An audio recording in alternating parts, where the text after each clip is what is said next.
Major role play చేయబోతున్నాయి. అందుకని ఓర్వకల్లో drone సిటీనే పెట్టి భారతదేశంలో మొట్టమొదట డ్రోన్ సిటీ ఓర్వకల్లో వస్తుందని చెప్పి కూడా నేను మీకు తెలియజేస్తున్నా.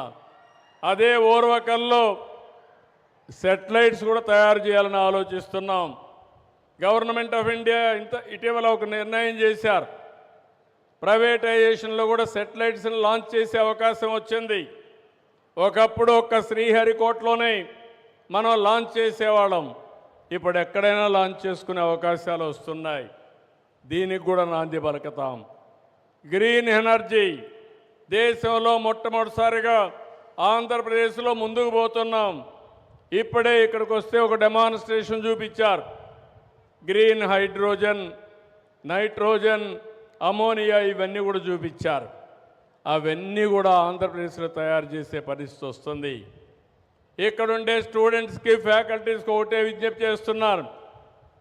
Lot of opportunities, lot of futuristic technologies, దానికి చిరునామాగా ఆంధ్రప్రదేశ్ ఉంటుంది. దానికి ఫస్ట్ మూవర్ కింద విట్టుండి ఎక్కడికక్కడ మీరు కానీ అకాడమిక్ ఎక్సలెన్స్లో ముందుకు పోగలిగితే, ఇన్నోవేషన్లో ముందుకు పోగలిగితే అది దేశానికి ఉపయోగపడుతుందని చెప్పి కూడా నేను మీకు తెలియజేసుకుంటూ, ఈరోజు పబ్లిక్ పాలసీల ద్వారా వినూత్నమైన కార్యక్రమాలు చేపట్టే బాధ్యత మాది. దాన్ని సద్వినియోగం చేసుకునే బాధ్యత ఈ అకాడమిక్ ఇన్స్టిట్యూషన్స్ కానీ ఈ స్టూడెంట్స్ అని చెప్పి మరొకసారి తెలియజేసుకుంటూ, ఈ అవకాశాన్ని ఇచ్చిన మీ అందరికీ, ముఖ్యంగా విట్టు విశ్వనాథన్ గారిని ఇంకొక విషయం కూడా కోరాను. ఇక్కడ చాలామంది రైతులు, 29,000 మంది రైతులు, అదే మరి చాలామంది రైతు కూలీలు ఇక్కడ అమరావతికి సహకరించారు. వాళ్ళందరినీ ఏ విధంగా ముందుకు తీసుకుపోవాలనో, కొంతమందిని మీరు దత్తత తీసుకునే విధంగా, లేకపోతే హ్యాండ్ హోల్డ్ చేసే విధంగా విట్టును కూడా తీసుకోమని చెప్పి ఒక కార్యక్రమం అడిగాను. అది కూడా చేయమని చెప్పి ఒక రిక్వెస్ట్ చేశాను. అదే మరి ఇంకొక పక్కన skill development, technology penetration, online offline training కూడా పెట్టని చెప్పి కోరాను. ఇవన్నీ కూడా ఆలోచిస్తామన్నారు. నేను వీటిని ఒకటే చెప్తున్నా, మీతో నేనుంటా. ఈ రాష్ట్ర అభివృద్ధికి, ఈ దేశ అభివృద్ధికి మీరు సహకరించండి. మీరు ఏ కార్యక్రమం, మంచి కార్యక్రమం చేసినా దానికి పూర్తిగా సహకరిస్తామని చెప్పి మరొక్కసారి తెలియజేసుకుంటూ, చాలా స్టూడెంట్స్ని చూస్తే ఉత్సాహం ఎక్కువైపోయి తెలుగుదేశం పార్టీ జెండా కూడా పట్టుకొచ్చే పరిస్థితికి వచ్చారు. అంటే మామూలుగా యూనివర్సిటీలు జరగవు, కానీ జరగకూడదని నేను కోరుకుంటున్నా. ఆ ఉత్సాహం అవసరం లేదు. కానీ నేను మిమ్మల్ని కోరేది ఒకటి, మీరు రాజకీయాలు అవసరం. ఎందుకంటే రాజకీయాలు లేకపోతే అభివృద్ధి లేదు.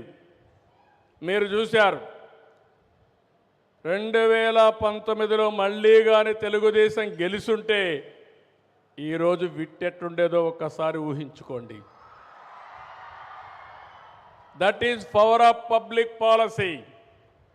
ఈరోజు వచ్చాం. ఈరోజు మీరు చూడబోతున్నారు, ఎగ్జాక్ట్గా 7 సంవత్సరాల్లో 50,000 మంది స్టూడెంట్స్తో విట్ కళకళలాడబోతుంది Amaravati. That is the target I have given for him. దీనివల్ల 12,000 కోట్ల రూపాయలు ఎకనామిక్ యాక్టివిటీ వస్తుంది. డైరెక్ట్గా, ఇండైరెక్ట్గా 15,000 మందికి ఉపాధి అవకాశాలు కలుగుతాయి. అభివృద్ధి అంటే, సంపద సృష్టించడం అంటే ఎక్కడికక్కడ ఇలాంటి ఇన్స్టిట్యూషన్స్ వస్తేనే సాధ్యమవుతుంది. ఇదే మరి నేను హైదరాబాద్లో చేస్తూ ఉంటే చాలామంది ఎగతాళి చేశారు. ఈరోజు మీరు ఒక్క విషయం గుర్తుపెట్టుకోవాలి, ఆలోచనలు ఎంత పవర్ఫుల్ అంటే, పబ్లిక్ పాలసీస్ ఎంత వినూత్నంగా ఉంటాయంటే, ఈ అమరావతి ఒక ఎగ్జాంపుల్. చాలామంది డబ్బులు లేవని అభివృద్ధి ఆపేతారు.